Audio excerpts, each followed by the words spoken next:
నమస్తే. Welcome to our channel. నేను మీ పద్మావతి. ఈ రోజు మనతో పాటు ప్రముఖ ఆధ్యాత్మికవేత్త మరియు నారీ సేన ఫౌండర్, దత్త ఉపాసకురాలు, శ్రీపాద శ్రీవల్లభ దత్త పీఠ వ్యవస్థాపకురాలు లత గారు ఉన్నారు. అయితే ఆవిడతో మాట్లాడి వైకుంఠ ఏకాదశి మహిమ గురించి తెలుసుకునే ప్రయత్నం చేద్దాం. మీరు కూడా చూసేసి. నమస్కారం మేడం. నమస్తే అమ్మా. మేడం, యాక్చువల్గా వైకుంఠ ఏకాదశి వస్తుంది. అయితే జనవరి 10వ తేదీన వైకుంఠ ఏకాదశి. ఆ రోజు పూజించుకునే వారి గురించి ఎవరికి ప్రత్యేకంగా చెప్పక్కర్లేదు. కాకపోతే అసలు వైకుంఠ ఏకాదశి ప్రత్యేకత ఏంటి? ఎందుకని వైకుంఠ ఏకాదశి అనే ఒక పేరు వచ్చింది? దాంతో పాటుగా ఆ రోజు పేరుకి ఉన్న మహిమతో పాటు అసలు ఎందుకని ఉపవాసం చెయ్యాలి? దీని గురించి ఏమైనా వివరించగలుగుతారా మేడం? తప్పకుండా పద్మావతి. వైకుంఠ ఏకాదశి మహిమ మనకి దత్త పురాణంలో ఏ విధంగా స్వామి తెలియచేశారో నేను అందరికీ కూడా చెప్తాను. అసలు ఆ ఉపవాస మహిమ వల్ల ఎంతటి ఫలితాన్ని స్వామిస్తున్నారు, అసలు ఆ రోజు ఏమేం చేయాలి, మనము ఎలాంటి మంత్రాన్ని జపించాలి, ఎలాంటి దానాలు చేయాలి అనేది నేను చాలా వివరంగా తెలియజేస్తాను. ఏకాదశి మహిమ గురించి స్వామి ఏం చెప్పారంటే, అది పద్మనాభుడికి ఇష్టమైన రోజు, అంటే విష్ణుమూర్తికి చాలా ఇష్టమైన రోజు. ఆనాడు తెలుసో తెలియకో కావాలని కానీ తప్పనిసరి కానీ ఉపవాసం ఉన్న మానవుడు యమలోకం దరిదాపులకు ఏనాడు రాడు. తెలుసో తెలియకో ఆ రోజు ఎవరైనా ఉపవాసం ఉంటే అసలు యముడు వైపు, యమలోకం వైపు అసలు దరిదాపుల్లో కూడా రాడట. ఇంతటి పావనమైన రోజు ముల్లోకాల్లో మరొకటి లేదని ఘంటాపదంగా చెప్పారు. ఇలాంటి అద్భుతమైన రోజు ముల్లోకాల్లో లేదని స్వామి తెలియజేశారు. ఈ ఏకాదశి నాడు ఉపవాసం చెయ్యనంత వరకే జీవుడు ఈ పాపిష్టి శరీరంలో బందీగా ఉంటాడు. ఉపవాసం చేస్తే చాలు ముక్తి లభించినట్టే. అయితే 1000 అశ్వమేధాలు, 100 రాజసూయాలు, 1000 అశ్వమేధ యాగాలు, 100 రాజసూయాలు ఒక్క ఏకాదశి ఉపవాసంతో సమానము.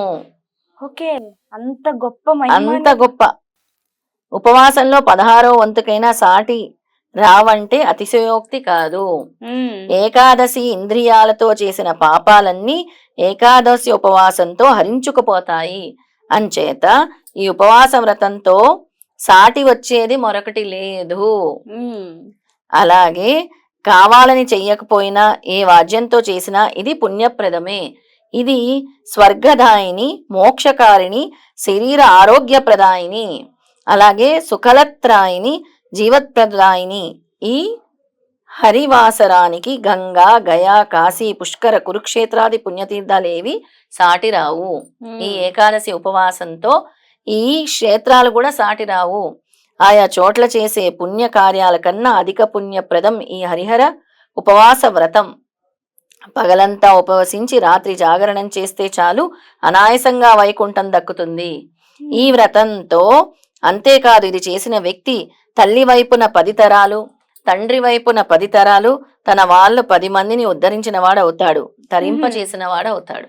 ఈ ఏకాదశి ఉపవాస వ్రతం ఎవరైతే చేస్తారో తల్లి తరపు 10 తరాలు, తండ్రి తరపు 10 తరాల వాళ్ళు కూడా తరిస్తారు అని చెప్పారు. ఇంకా ఏం చెప్పారంటే, ఉపవాసం ఉంటే చాలు అటు ఇటు పాపాలన్నీ హుష్కాకి అయిపోతాయి. ఉపవాసం ఉండటంతో పాటు హరిహర వాస పుణ్యతీర్థ స్నానం చేసి హేమ భూ గో వస్త్ర తిలాది దశదానాల్లో, అంటే గోదానం, భూదానం, వస్త్రదానం, తిలాదానం అంటే నువ్వుల దానం, ఏ ఒక్కటి చేసినా ఇక చెప్పేదేముంది, సర్వలోక సుఖాలు ఇహలోకంలోనే అనుభవిస్తాడు. అంటే ఆశ్చర్యం లేదు. ఆయు ముగిశాక వైకుంఠ పట్టణవాసం ముమ్మాటికి తథ్యం. ఇవి చెయ్యని వారు, అంటే ఉపవాసం ఉండలేకపోయినా పర్వదినాన కనీసం తీర్థస్నానము, ఏదో ఒక దానము కాసింత చేసినా ఖచ్చితంగా ఏపరాలకు వెళ్తారు. దుఃఖాలు తొలుగుతాయి, అంటే స్వర్గానికి, వైకుంఠానికి. ఏపరలోకాలంటే వైకుంఠానికి అని అర్థం. అలాగే వైకుంఠ ఏకాదశి రోజు ముఖ్యంగా ఎవరైతే తులసి చెట్టుని తీసుకొచ్చి ఇంట్లో నాటుకుంటారో చాలా మంచిది. తులసి మొక్కని దానం ఇస్తారో దేవాలయాల్లో, ఎక్కడైనా తులసి వనం వేసినా ఎంతటి మహద్భాగ్యమో అంతటి మహద్భాగ్యం కలుగుతుందన్నమాట. అలాగే దుప్పట్లు దానం. ఎవరైతే రోడ్ల మీద చాలా చలితో, అంటే చాలా ఏమీ లేని వాళ్ళు ఉంటారు కదా, వాళ్ళకి ఎవరైతే దుప్పట్లు దానం చేస్తారో ఈ ఏకాదశి తిథి రోజు చక్కటి ఫలితాన్ని ఇస్తారు. అలాగే గోదానం ఇందాక చెప్పాను కదా, ఇంకా ఆ రోజు ఎవరైతే తులసితో స్వామిని పూజిస్తారో స్వామి తొందరగా వాళ్ళని అనుగ్రహిస్తారు. తులసి తులసి అవును. తులసి పత్రంతో, తులసి దళంతో అన్నమాట స్వామి తొందరగా అనుగ్రహిస్తారు. అలాగే ఆ రోజు చదువుకోవాల్సిన స్తోత్రం కూడా చెప్తారు. మరి స్తోత్రం ఏంటంటారు? దత్తాత్రేయ ద్వాదశాక్షరి స్తోత్రము. ఓం ఔం క్రీం క్రోం ఏహి దత్తాత్రేయాయ స్వాహ. ఓం ఔం క్రీం క్రోం ఏహి దత్తాత్రేయాయ స్వాహ. ఓం ఔం క్రీం క్రోం ఏహి దత్తాత్రేయాయ స్వాహ అని చదువుకుంటే చాలా బాగుంటుంది. దాంతో పాటు ఓం నమో భగవతే వాసుదేవాయ చదువుకున్నా కూడా చాలా మంచిది. ఆ రోజు తప్పకుండా ఎక్కడైతే విష్ణు దేవాలయాలు ఉంటాయో అక్కడికి వెళ్ళి వాళ్ళు గనక దర్శించుకుంటే కూడా అంతటి ఫలితం వస్తుంది. ఆ రోజు మరీ మాకు బీపీలు షుగర్లు ఉన్నాయి, మేము ఉపవాసం ఉండలేము అంటే కొన్ని అంటే ద్రవ్య పదార్థాలు, పాలు, ఫ్రూట్స్ తీసుకొని ఉపవాసం చేసినా కూడా ఉంటుంది. మేడం, ఇంకోటి మనకి ఈ మధ్య కాలంలో వినిపిస్తుంది, కొంతమంది అంటున్నారు ఉపవాసం అని పేరు చెప్తారు, అన్నం ఒకటి తప్పితే మిగిలిన అన్ని తీసుకుంటారు, మరి అది ఉపవాసంలోకి ఎలా వస్తుంది అని అంటున్నారు. అసలు అది కరెక్టే అంటారంటే ఆ పద్ధతి ఇలా కూడా పాటించవచ్చు అమ్మా, అంటారా? ఇప్పుడు కలియుగంలో వ్యాధులు బారిన ఎక్కువ పడుతున్నారు. అవును, చాలా షుగర్లు మంది ఉంటున్నాయి, షుగర్ బీపీలు ఉండే వాళ్ళు ఉంటున్నాయి. వాళ్ళు తట్టుకోలేరు కాబట్టి వాళ్ళు అల్పాహారంగా తీసుకుంటే అంటే ఈ ఫ్రూట్స్ అనేవి తీసుకోవచ్చు, అలాగే పాలు తీసుకోవచ్చు, అంతవరకే.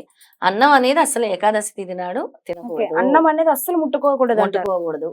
అది కూడా వైకుంఠ ఏకాదశి రోజు అస్సలు ముట్టుకోకూడదు. ఎందుకని అన్నాన్నే ముట్టుకోకూడదు అని అంటే దానికి ఒక కారణం ఉంటుంది కదా, ఏదైనా చెప్పారు అంటే మరి దానికి గల కారణం దానికి ఏమైంది? ఏంటి, అదే ఆ వ్రతం. వ్రతం యొక్క సిద్ధాంతమే అది. ఆ రోజు ఉపవాసం ఉండడమే దీన్ని ఉపవాస వ్రతం అంటారు.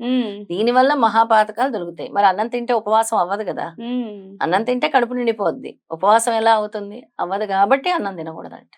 అమ్మ, ఇంతవరకు మనం వైకుంఠ ఏకాదశి రోజు అసలు ఎందుకు ఉపవాసం ఉంటారో తెలుసుకున్నాం. అయితే ఇప్పుడు దేవుడికి పూజ జరిగిన తర్వాత అసలు ఏ నైవేద్యాన్ని అర్పించడం వల్ల ఇంకాస్త శీఘ్రంగా దేవుడికి మన అనుగ్రహం దొరుకుతుందంటారు అసలు? ఏమైనా ఇప్పుడు గురువుతో సమానం కాబట్టి దత్తాత్రేయ స్వామి చదువుతున్నాం కాబట్టి ఎల్లో కలర్ అరటి పళ్ళు పెట్టొచ్చు నైవేద్యంగా.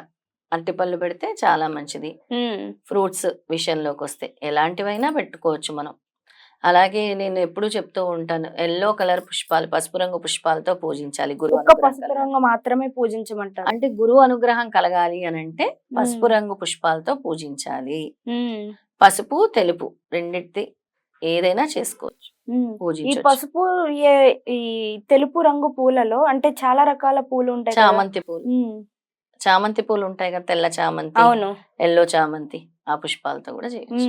నిజంగా అమ్మ చాలా చక్కగా వివరణ ఇచ్చారు. దాంతో పాటు ఇచ్చిన మంత్రోచ్చ చక్కటి అవకాశం మాకు మా రెడ్ టీవీ ప్రేక్షకులకి అందించేందుకు నిజంగా ధన్యవాదాలమ్మా.